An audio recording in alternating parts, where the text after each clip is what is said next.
के पीछे जो लोग बैठे हुए हैं, मीडिया वालों से मैं दरखास्त करता हूं कि अगर वो प्लेटफॉर्म के ऊपर चढ़ गए और बाकी के लोग वहां से हट जाए। पीछे पीछे हटो भैया, आप लोग थोड़ा सा पीछे हट जाए, बाकी हॉकर्स जो है वो नीचे बैठ सकते हैं। पप्पू बैठे हो, पप्पू नीचे बैठो।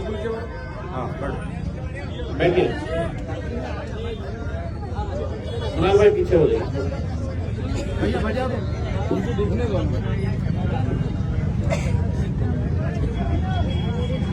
देखिए, मुझे ये बताया गया था कि इस शहर के अंदर कई 100 ऐसे हाथ गाड़ी वाले हैं जो टोकरी में अपना कारोबार करते हैं, जो रास्ते के ऊपर बैठ के कारोबार करते हैं। मेरे जितने भी जिम्मेदारान पिछले कई दिनों से आप लोगों की लड़ाई लड़ रहे हैं, एक बात अच्छी तरह से समझ ले, ये लड़ाई अगर आपकी है तो इसका नेतृत्व आपको करना है।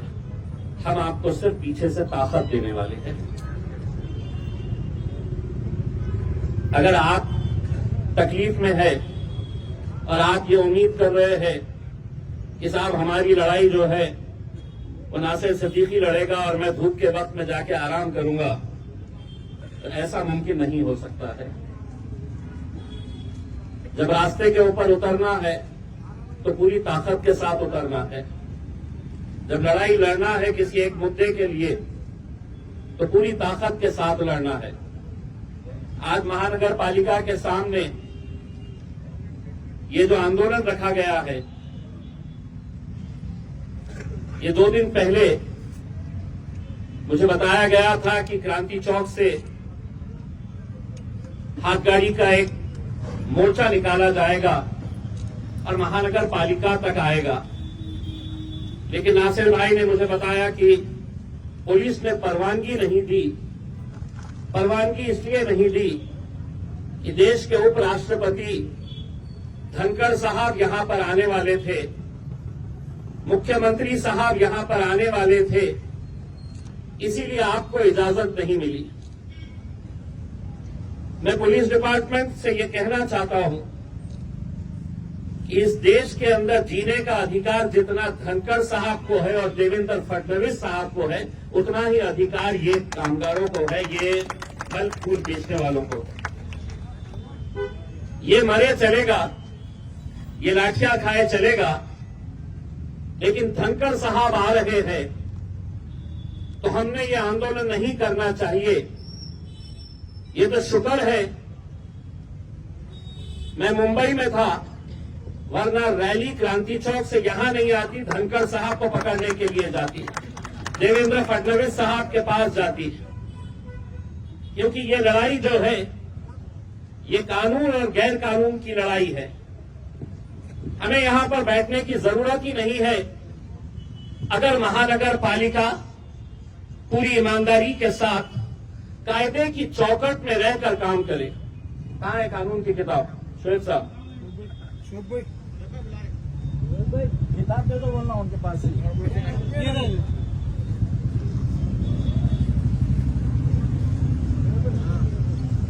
ये शायद आप लोगों को समझ में नहीं आएगा, लेकिन जो अधिकारी वहां पर बैठे हुए हैं उन सबको ये अच्छी तरह से समझता है, क्योंकि पूरे महाराष्ट्र के अंदर जितनी महानगर पालिकाएं हैं उनके लिए ये कानून इन्हीं लोगों ने बनाए हैं। न ये आपने बनाए हैं न हमने बनाए हैं। और इसमें आपको ताज्जुब होगा कि ये कानून के अंदर जो सबसे पहला कानून जो बनाया गया है, सबसे पहला कानून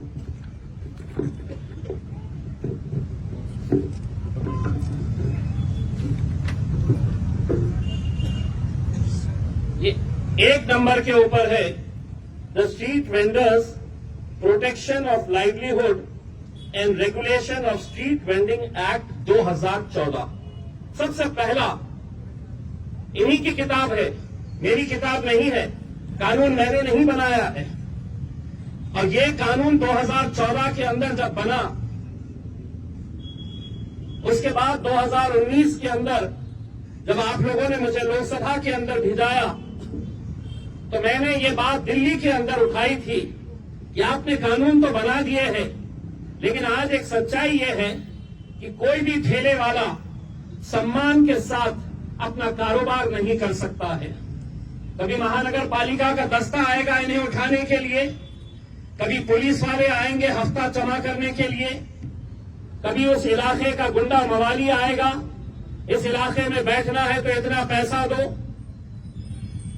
अगर कानून बना है तो क्या वजह है कि आज उसी कानून के तहत इस शहर के अंदर जितने हॉकर जोन होना चाहिए वो हॉकर जोन नहीं बनाए गए। 14,000 से ज्यादा, जिस तरीके से नासिर साहब ने बताया है, हॉकर्स का रजिस्ट्रेशन हुआ है। क्या आप लोग उसके अंदर हैं? मैं आपको बताता हूं, यहां के अधिकारी और आपका जो ठेका लेने वाले आपके नेता है, इन लोगों ने अलग अलग नाम से रजिस्ट्रेशन करवाया है। क्यों? कि सरकार ने इसी कानून के तहत प्रधानमंत्री स्वनिधि योजना जो बनाई कि ये गरीब है, एक टोकरी के अंदर ये मौशी अपना कारोबार कर रही है। ये कारोबार अगर बढ़ाना है तो सरकार ने पहले इसे 15,000 रुपये लोन देने का तय किया उस स्कीम के जरिए। वो 15,000 रुपये ये वापस करती है तो और ज्यादा इसे लोन दिया जाएगा। ऐसा करते करते 50,000 रुपये तक का लोन ये हाथ गाड़ी वाले, ये टोकरे में, ये रास्ते के ऊपर बैठने वाले जो कारोबारी है, उनके लिए ये सरकार ने ये स्कीम निकाली। लेकिन मैं आपको यकीन के साथ कह रहा हूं कि ये 14,500 लोगों की लिस्ट अगर निकाली गई तो उसमें आधे से ज्यादा बोगस नाम है जिनके नाम से 15,000 रुपये उठाए गए हैं इस महानगर पालिका,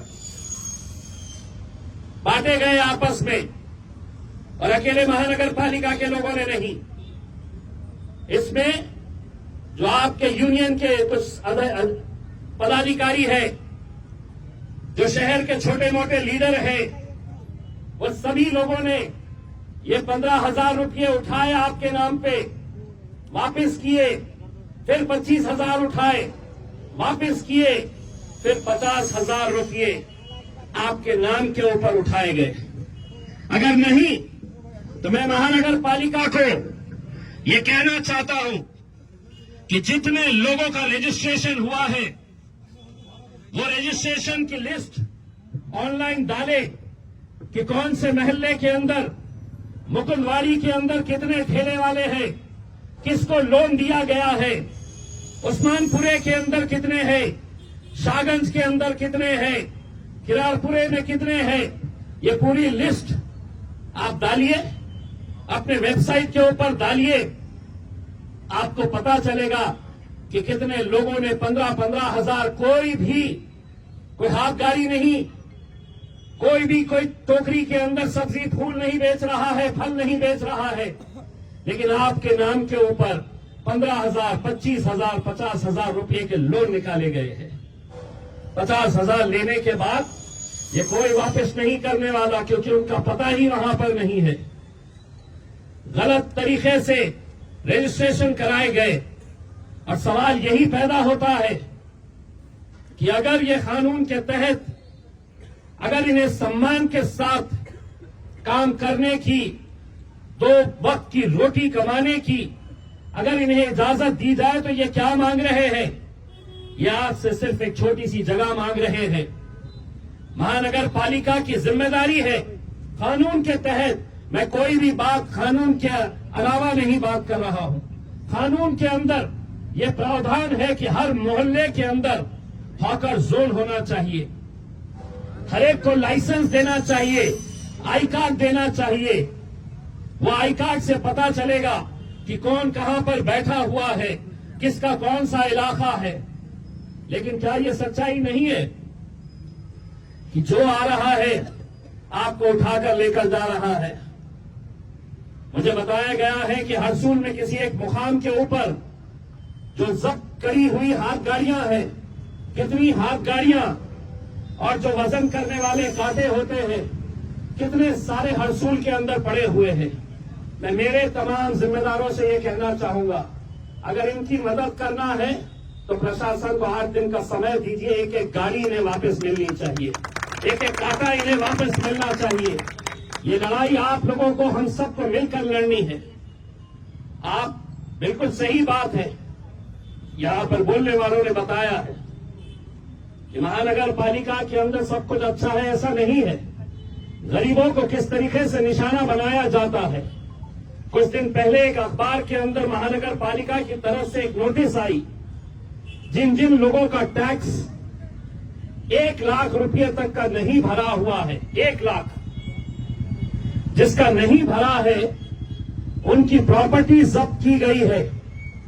1 लाख जिसका नहीं भरा गया है, ऐसे 32 लोगों की प्रॉपर्टी जब्त करके उसकी नीलामी करने की नोटिस महानगर पालिका ने दी। 1 लाख रुपया मैंने महानगर पालिका को लिखित के अंदर दिया हूं।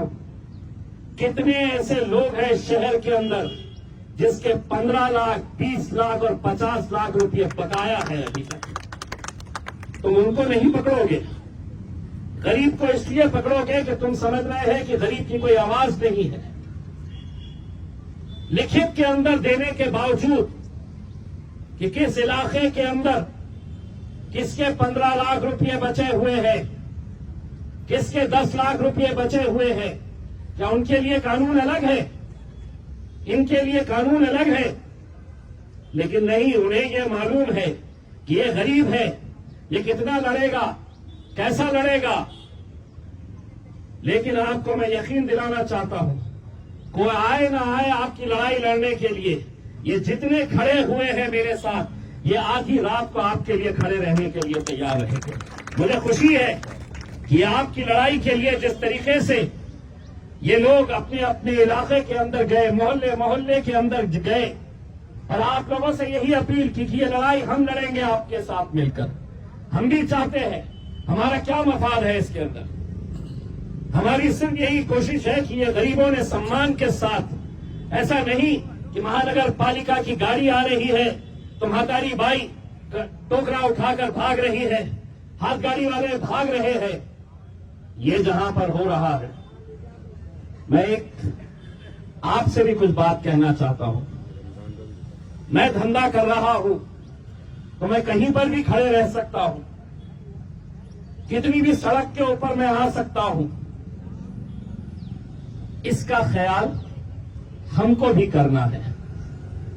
हमको भी ये बात सोचनी है कि जहां पर हम दीवार को लगकर अगर हम खड़े रह सकते हैं, चाहे वो केले बेचिए, फूल बेचिए, फल बेचिए, सब्जी बेचिए, जो बेचना है, लेकिन क्या ये सच्चाई नहीं है कि कई ऐसे रास्ते हैं कि जहां पर रास्तों के ऊपर आबकारियां लगाई जा रही है।